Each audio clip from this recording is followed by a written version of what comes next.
And I'm afraid of that there will be the last session, which is specially prepared. We will talk about sharing current states of global food clusters industry with the moderator, Yeon-soo, the professor of Jeonbuk National University. She has been studying on the efficiency of the traditional Korean food. Okay then, please welcome Professor Cha. Good evening, everyone. I should say good morning in European attendee. Welcome to the special session. I am Yeon-soo Cha, in chair of this session. I am a professor in the Department of Food Science and Human Nutrition at Jeonbuk National University in Jeonju, where is very close from here. In this section, we have invited two experts from two European countries that are advanced in innovative food and health researches and applications. I'm sure that this would be an excellent opportunity for us to explore the food development trend of overseas food clusters and get innovative ideas from the future development of Korean food industry, especially in this present COVID-19 pandemic situation. It is time for us to develop our response strategy, and we look forward to seeing and learning from European health food strategy. The presentation time will be 15 minutes for each speaker, and I kindly request the speakers to stick with the present time. Q&A section will be open at the end when both the presentations are finished. Okay, the first speaker for this session, Dr. Rafael Osen. He had the head of the Department of Fraunhofer Institute, right? And for processing, Yes. engineering, and packaging. Dr. Osen majored in food technology at Bonn University and received a PhD from the Technical University of Munich in Germany. Currently, Dr. Osen and his team in that institute processing engineering laboratory focus on developing new foods and feeds based on plant proteins using innovative process technology. Dr. Osen's main research area is the development of plant protein components, extraction cooking, and replacing animal protein with plant protein. Today, his presentation is titled The Prospects and Development of Plant-Based Functional Food Material. Dr. Osen, thank you for participating in this section. Please start your presentation.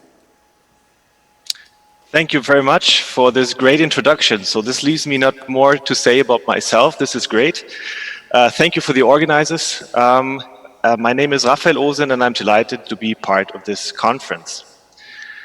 Before I'll get started, let me quickly introduce the organization that I represent today, and this is the Fraunhofer Society. Fraunhofer is the largest organization for applied research in Europe.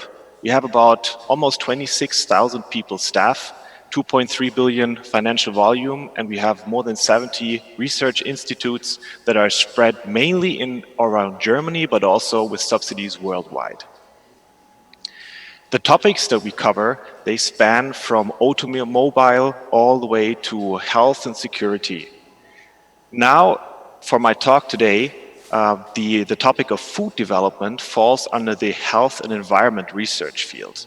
And we have one institute in the south of Germany. This is where I'm broadcasting from today, very close to Munich, close to the Alps, a nice location. And this is the Fraunhofer Institute for Process Engineering and Packaging, IVV. At Fraunhofer IVV, we cover research topics along the whole value chain of food production, starting from the raw materials, this can be plant-based or animal-based, to processing all the way to packaging and recycling. So we see ourselves as a one-stop shop for the industry on the one side, for all development issues, but also for academia that we collaborate with, and we have more to focus then on the applied research. Now, looking at the innovation process, we focus rather on the later stages of development, from orientation to market introduction. So the basic research is covered more by universities or by the Max Planck, for example, and having a look at the application then of the developments, we need to be very close to the market. So we need to know what the industry partners, but also what their customers need now and what they need in the future. Now, looking at the food sector, at the current situation of COVID-19, the question is which food sector was affected. And we have seen in Germany, but also in other countries like the US, for example, that there has been, after the outbreak, first a run on basic commodities such as rice, pasta, flour. That was basically an effect of panic buying by consumers. The resulting shortages, however, they were rather quickly refilled. Another area is where we have seen shortages is animal-based products such as meat and dairy, which you can see on the picture on the right, showing that the chicken products were not available. Here, in contrast, the shortages were the result of processing plants that had to be shut down because the workers were affected by COVID-19 in the staff. Now again, taking the US meat industry as an example, the pandemic then resulted in shortages of products and as a consequence in increases of prices for meat and dairy products. While in the US and also in Germany, for example, the meat consumption is already rather high and there is not really the risk for protein deficiency, this scenario could have severe consequences in countries with many low-income households or with limited protein supply. Now, what is the reason? Why is the meat-producing sector, why was it affected? Well, if you look at how the COVID-19, the virus, how it's spreading, and this is also the case for many other zoonotic diseases such as avian influenza, swine flu, or SARS and MERS. It starts in the vector, which is usually in a wild animal, and then it's either transmitted directly to humans or via domestic animals. And here it becomes clear that due to the vicinity of food production and wild habitats, the transmission of zoonotic diseases is likely. This is amplified by close contact between the animals and especially intensive factory farming, stress-related low immune system, poor working and living conditions of the factory workers, which in the end then just increases the risk that this happens also even more in the future. And here just a quick, or below here, Dr. Fauci said that it boggles my mind how even when we have seen so many diseases that emanate out of the unusual human-animal interface that we don't just shut it down. This would be, I think, a bit drastic, but it shows really that the experts see here some risk. Now, what if we do not change our global protein supply? Well, I just talked about the risk from intense animal farming. If we look at the increasing world population, if we look at the increasing meat production worldwide, this is even accelerating over the next years. And this is just one aspect. And another aspect is the whole sustainability debate, that if we continue to increase the meat production, in the end, we will not have area or resources to produce food for direct human consumption. It will all go into feed production. And this is basically an effect of the food conversion efficiency, which is really low, especially if you look at beef.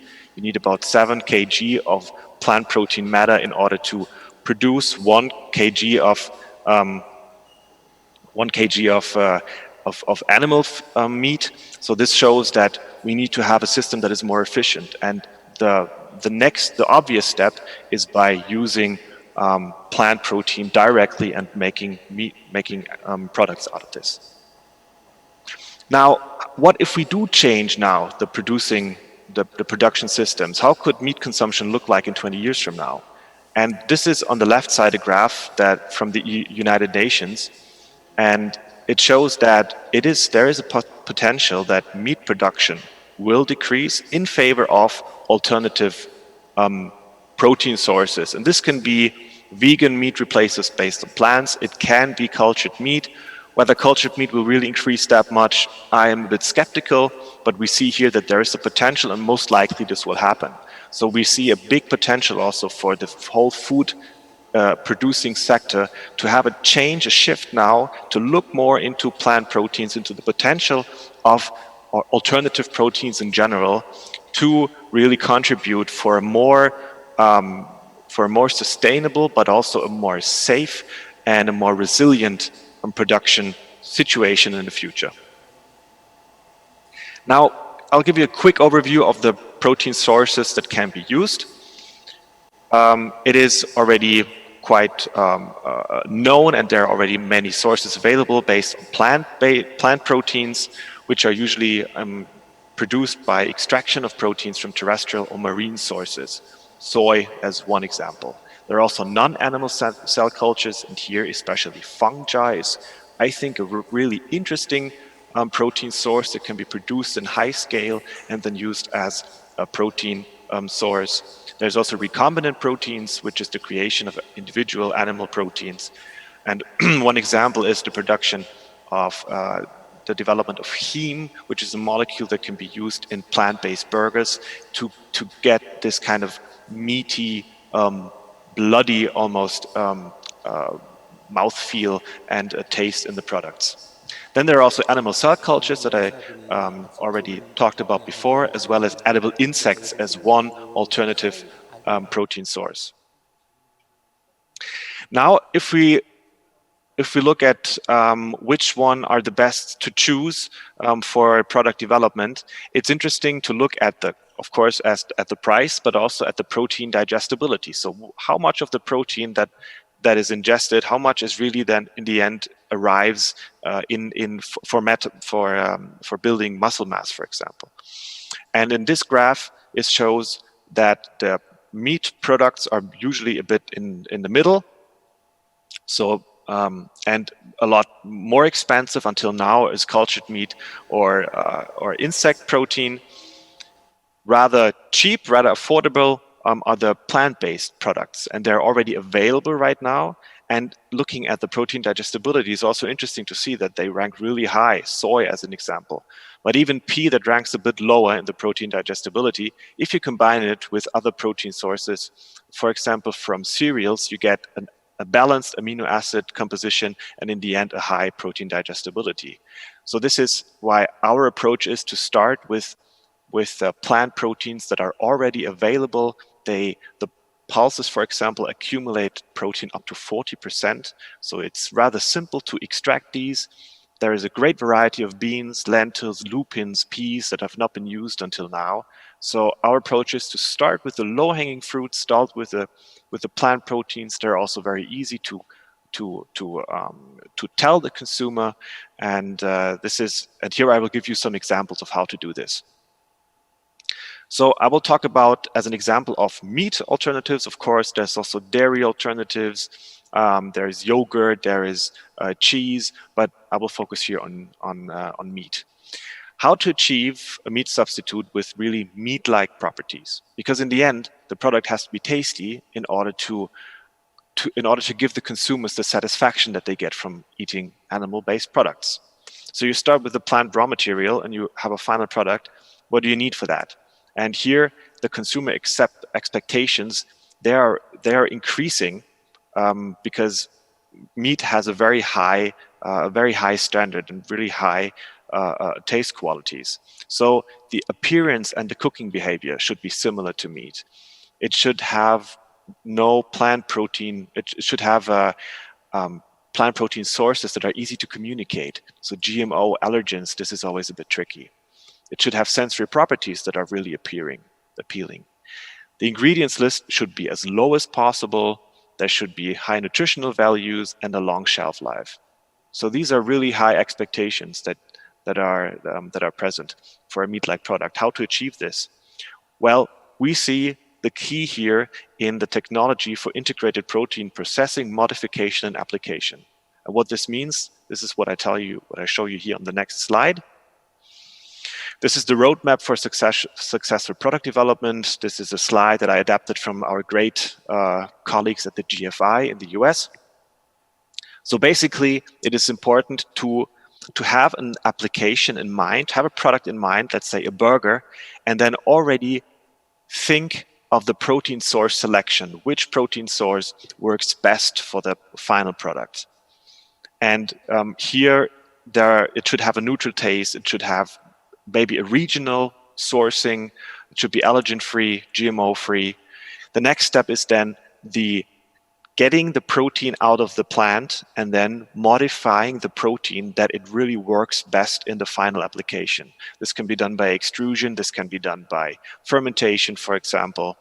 And here it is important to try to use the least processing available that is possible, but as much as that is necessary to get a protein functionality that in the end works in the final product. And then in the end, it's a correct mix of ingredients and processes to create the final product. And especially when we think of plant proteins, it seems that there has been already, everything has been done, everything has been developed. And here it is important to keep in mind that most proteins, plant proteins that are available now, they have been byproducts. So the main focus has always been, thinking of soy, wheat, or pea, has been either on the oil or on the starch, but not merely on the protein. So the breeding was more focused on having a high starch yield.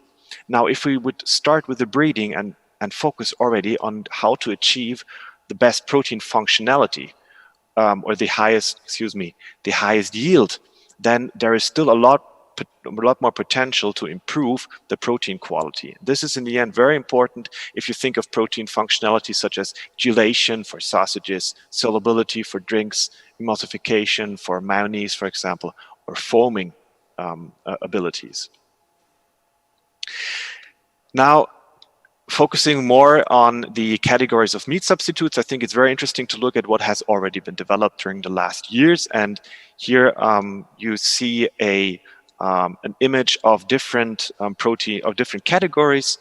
First, the traditional plant protein products such as tofu, seitan, and tempeh. And I think here in Europe, we were lacking a lot behind many Asian countries. It has been introduced over the last couple of decades in Europe. The next development were dry or hydrated TVP, textured vegetable proteins that are produced from extrusion and give a kind of like a foamy structure. Next category is cooked formed products that are available in retail. Then rather new are raw formed products such as the Beyond Burger, for example, or there are also a company called Omni Pork, which is, I'm not sure, I think it's a Chinese company that produces raw pork, minced pork product based on soy protein, and then muscle meat-like products. This is probably the most difficult one to achieve. And I will just quickly touch on the category of the raw form products because we have seen a lot of media attention during the last couple of years. So what is a raw plant-based burger made of, and what is the difference? What is here really the evolutionary step in the product development? Well, if we look at the regular beef burger, it has different components such as muscle meat, animal fat, blood, and cartilage that all fulfill certain functionalities in the burger, in the patty, binding, mouthfeel, flavor, color, and so on. Now, most of the products we have, or the older plant-based burger products on the market, they usually use just plain vegetables, and it can already be seen on the picture. It can be really tasty, but for meat eaters who want to reduce their meat intake without sacrificing, it might not be the right choice. And this is really interesting what is possible now if we think of the new developments, because here the development approach was a bit different. They were trying to imitate the components in a real burger and then finding components that have the same functionality. For example, methyl cellulose that give a binding similar to muscle meat, or the beetroot extract giving the color, texture protein giving the mouthfeel and the texture of the products.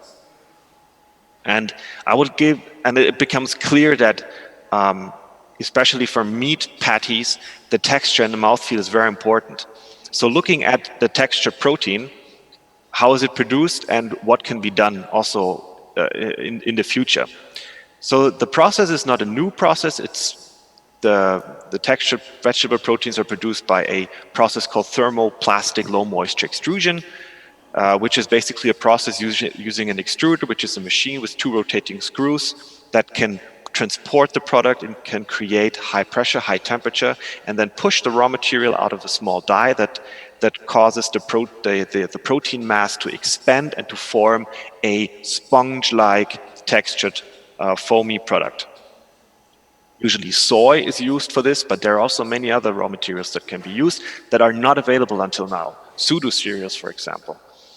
And looking at the variety of TVP that can be produced, it also becomes clear that you need for every product, for every end product, you might need a different TVP with different characteristics. And here there's still a lot of room to improve and a lot more potential if we think of new protein sources.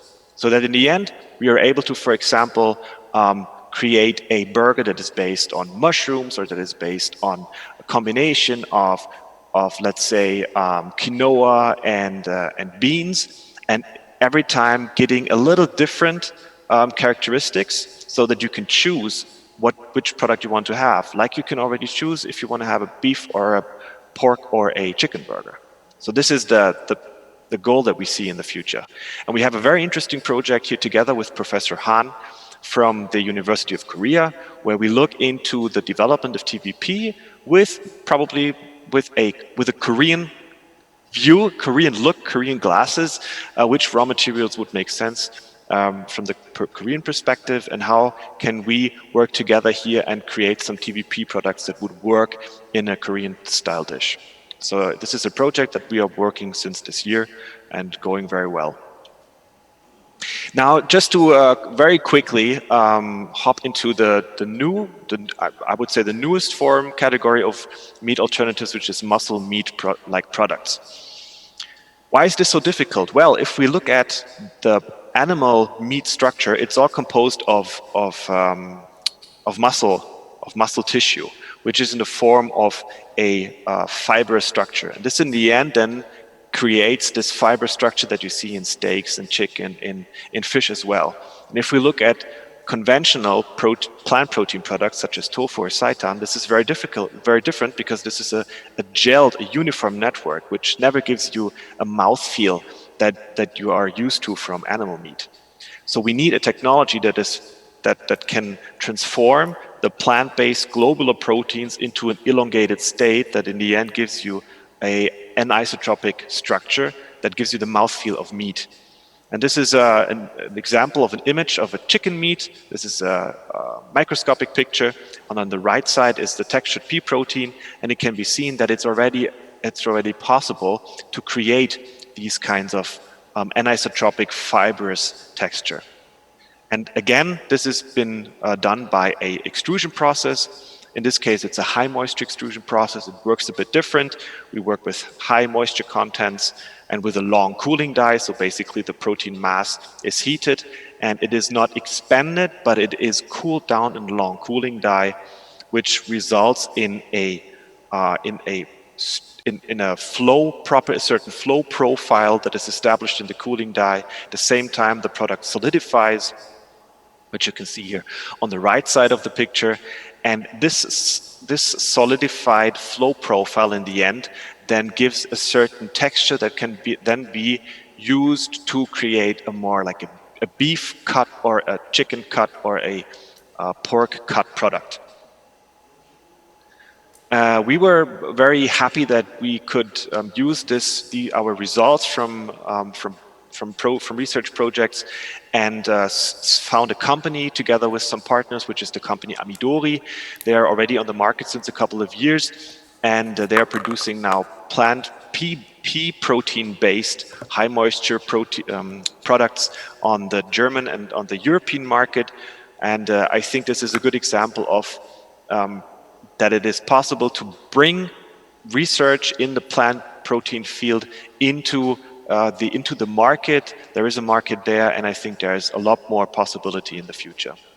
So to sum up, basically my take-home messages are that there is the potential to reduce the risk of future, let's say, or to increase resilient food production by focusing on plant proteins. This also has big sustainability effects.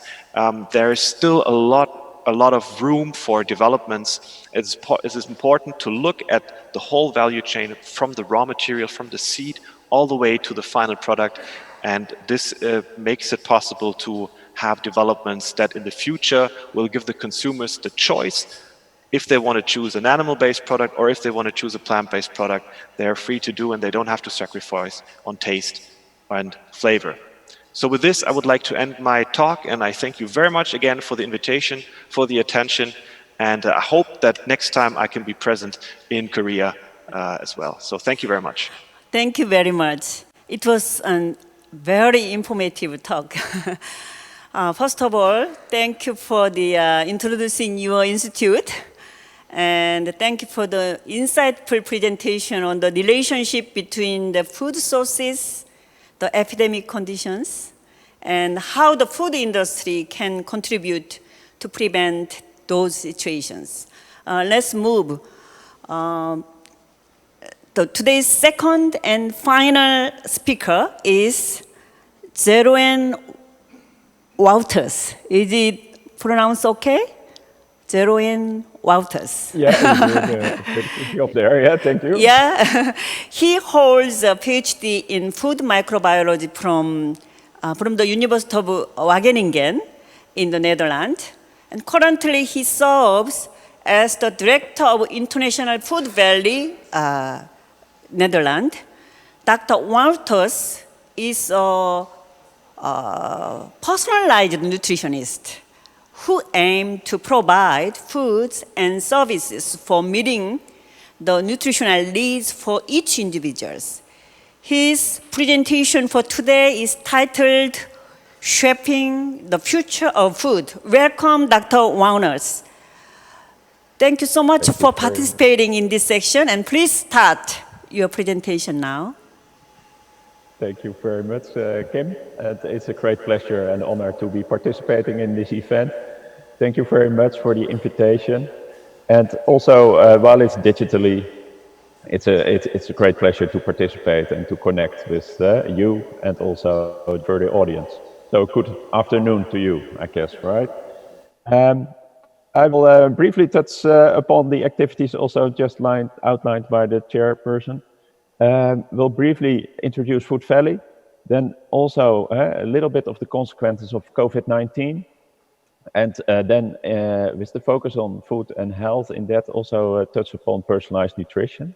And as said, I'm indeed Director International at Food Valley, and also active as Innovation Manager in Sports and Nutrition at the Dutch Olympic training facilities, in which we provide or hope to provide the best nutrition for Olympic athletes. And that sets a very nice example also for a broader audience. So with that, I would like to start, and I would like to take you along in that ride. And I think 5 minutes is a bit short, so we'll move on with the presentation, and I'll guide you through that. Food Valley was launched in 2004, so we've been running our network and activities ever since. And yeah, we are proud to be building a nice ecosystem on agro-food innovation.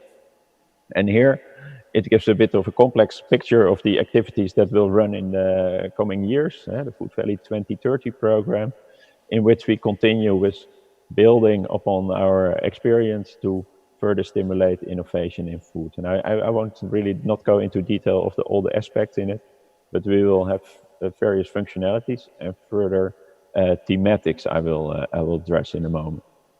The key, however, is the contribution with a, let's say, knowledge-oriented group of companies, and that is highlighted here. And the fun thing about this group of companies is that it's a multinational, so there's large corporates involved, but also companies from other countries.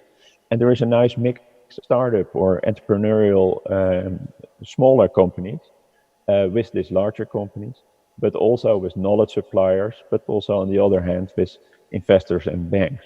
And it's a pleasure to act in this, as we call it, an ecosystem in which we see a lot of innovations takes place and happen. And the mutual activities are also seen that there is a lot of companies present and that provides a source of inspiration. A key basis to it is the strong agro-food innovation background in the Dutch industry. There is a strong focus on R&D, and there's a lot of institutes and universities. And historically, there's also a lot of public-private partnerships being developed in which specific topics are being addressed. And those focus on the areas of horticulture and agro-food. And next to that, there's a whole set of supporting facilities. A bit more oriented towards research and science is Wageningen University and Research Center. This Wageningen University, of course, with a lot of activities taking place at this campus you see here. And for identifying or further explaining our activities, I tend to use the innovation funnel. It's a bit maybe classic to see from an idea all the way to an innovative new product, but that is maybe the linear representation of it. And at Food Valley, we see that there's a lot of things that might be going wrong a little bit, so not to be negative, but that can be overcome. And we have set up a program that assists in all those different steps of the innovation funnel, in which we support companies to build their innovation. And especially at the lower graph of this panel, you see that there's a lot of attention also for the innovation process. And for example, we have various support programs to guide young entrepreneurs or startup companies towards scale-up and larger operating companies. So that is the program. And of course, one part of that is the international activities in which we support the connection on innovation with other countries, like we are acting here today. And that's indeed a great pleasure to also participate in the Korean focus activity. As I said, to indicate earlier, there's various fields of innovation indicated. And protein shift is a crucial one nowadays, and that was also covered by Rafael, the previous speaker, who further explained a lot about the new developments that are being generated, and we see also a very active role in that. Then it's circular agriculture and food. We're very active in, and especially also in the topic of food and health. I will come back to that in a bit more detail in a moment. And smart and digital technology is basically a program that also supports the other topics, in which we of course see an extensive use of data and new technologies also in this respect. Now, and then one of the questions that came up was also, well, the impact of COVID-19 on the food landscape in the Netherlands. And of course, you see a lot of international aspects of that. But I highlighted just a few observations, so to say, not a full survey on type of activities. But what was clearly noted is that there's an increased interest for health, both in basic nutrition, sometimes indeed focused on immunity, but also the use of health ingredients. And also because of lockdown situation, the attention to physical activity was also generated a bit more. How to act in sports or how to stay physically active in an environment that's basically in a lockdown.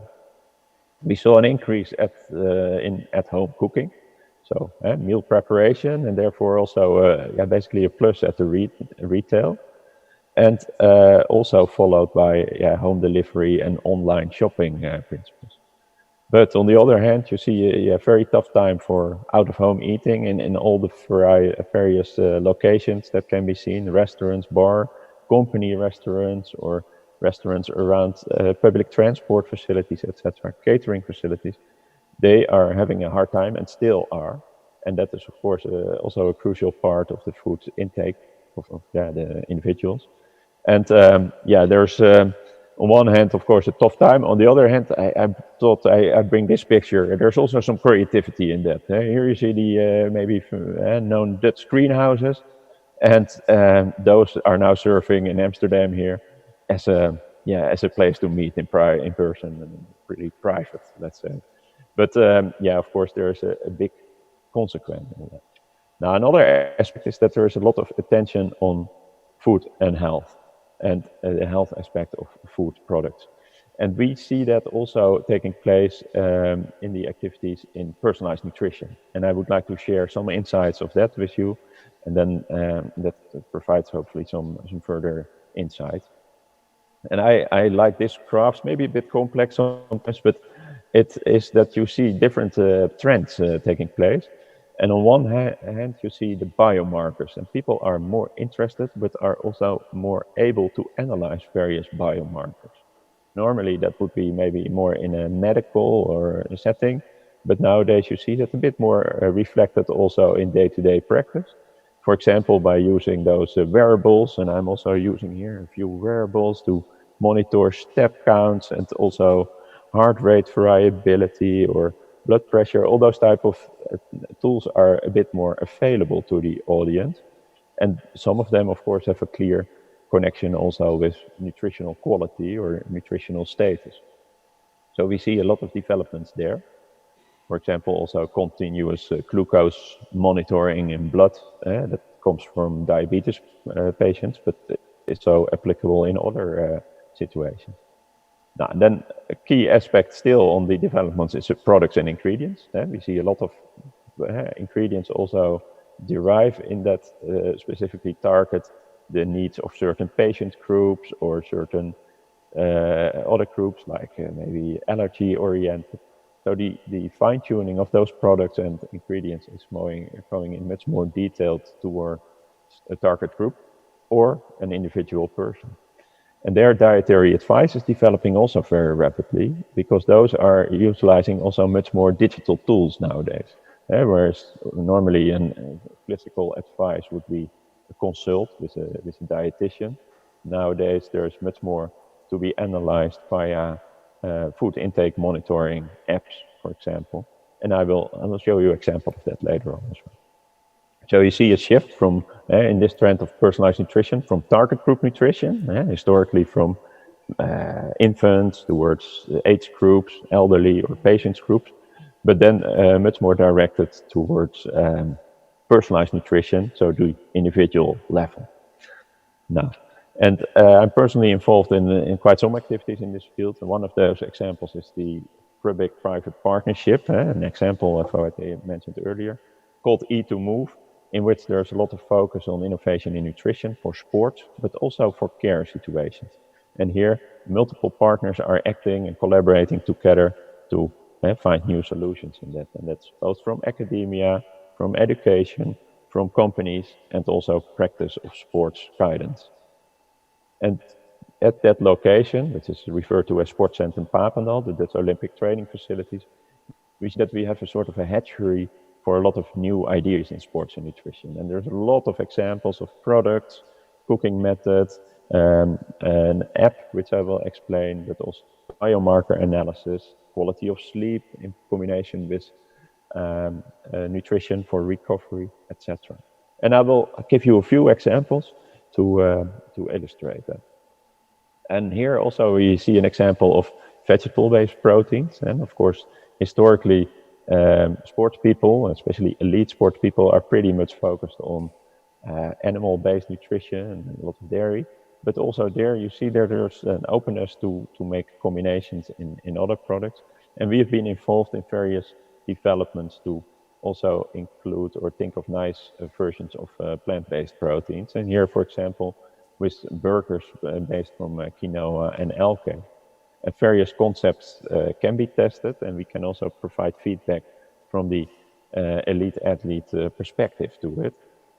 A fun thing to see openness, and very well related also to the previous speaker a moment ago. Another aspect could be, of course, for very well-targeted cooking devices, and a nice example of that is the cooking device which is called NutriPulse e-cooker.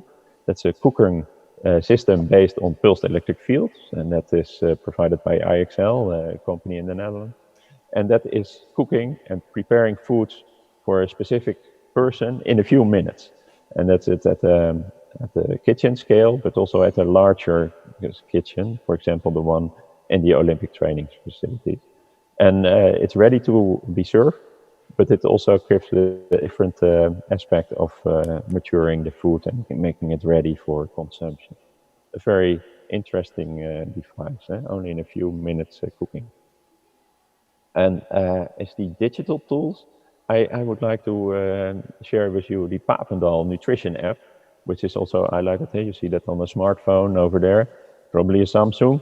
And it is showing the food intake of sports people. So all the elite sports people in this case have a specific cash registration card at which they monitor their ordered foods, and that information is directly translated based on the time of consumption and the composition of the macro and micronutrients of those food products are directly coupled towards the daily required nutrition for these athletes. So they have a much more understanding of the macro and micronutrient content of this product and can learn by that how to act. And of course, I remember the Olympics in Korea, the Winter Olympics, only 2 years ago. We are looking at a bit different situation in 2021, of course. But that was also a tool that was used for the, especially the speed skaters in that. Now, and with that, you can also think of very personalized data and monitoring. And for example, here we are looking into fluid intake of specific athletes, especially at the warm conditions we expect for the coming Olympics in Japan. It is good to personally understand the fluid loss and the fluid intake and also the physiological characteristics of the intake. And here you also see the glucose monitoring, what is now set in a sports setting, as examples of the continuation of the biomarker analysis for athletes in that respect as well. And I think the athletes can set an example in that because they are now requiring quite a lot of as a human individual, but that will be definitely relevant for larger audiences, such as amateur athletes, of course, but also in a patient setting or in a wider. Now, with that, I would basically like to wrap up. What is an interesting feature I would like to share with you is the worldfoodinnovations.com website, in which you can trace and track all type of innovative new products and concepts, including the ones that I just mentioned. And there you can, on certain topics, look for those innovations. And this platform is basically also open for participation from other countries and participation for to showing and demonstrating new innovations in food in that respect. And basically with that, stimulating that whole process. With that, I would like to summarize and say, as my advice, get connected and be involved. Also, while it's digitally, it is still possible, and it's a pleasure to facilitate in that process. We know that innovation does not come by itself, but we're eager and happy to assist in that process. Thank you once again for your time and interest, and happy to further address any collaboration. Thank you. It was nice Thank you. talk. Yeah, very You good. show us the food valley in NL briefly. Thank you. And given how the institution, how the situation of COVID-19 has demanded the focus on basic nutrition and immunity, thank you for your informative presentation on the subject and the challenges of food innovation. I think, once again, I thank both of the speakers for the excellent presentations. Now we have Q&A time for this session. In addition to my personal questions, several attendees have asked questions. Due to the lack of time, I have summarized already and the questions. And the first question is to first presenter, Dr. Osen. Dr. Olsen, in your presentation, you talked about meat substitute. As you may know, people have several, negative prejudices regarding the taste or flavors of plant-based proteins or cell culture proteins. How can we overcome those? Can you share your experience? Yes, thank you very much. This is a good question and certainly one challenge. Talking now of plant proteins, of course it depends on which protein source that is used and how much the protein is processed. And here it's important to have a balance between least processing as possible, but in the end, if you do more processing, then you can decrease some of the flavor components to get a more neutral taste in the end. And I think there are a lot of developments already that really show that you can have really neutral proteins that you can then in the end work into many different product prototypes. There's also the possibility to use different processing technologies such as fermentation, for example, which I think is really interesting. If we think of soy sauce, for example, you also use fermentation to modify the taste and flavor profile. So why don't we use fermentation to work with enzymes, to work with microorganisms to change the taste and aroma profile in order to get more umami, for example, so that we don't have to have any aroma components in the end in the final product. So I think there is still many things to explore. Okay. We have learned that plant-based protein sources are the great relevance in the current global scenario, but convincing the consumers remain the difficult test. Next That's right. question might go, we would like to ask Dr. Wouters. Dr. Wouters, in your presentation, you focus on athletes for personalized nutrition. Could you share what kind of strategy can be applicable for personalized health nutrition, not only athletes, but also for the general public? So do you have any plan to extend your work in that area also? Share your experience, please.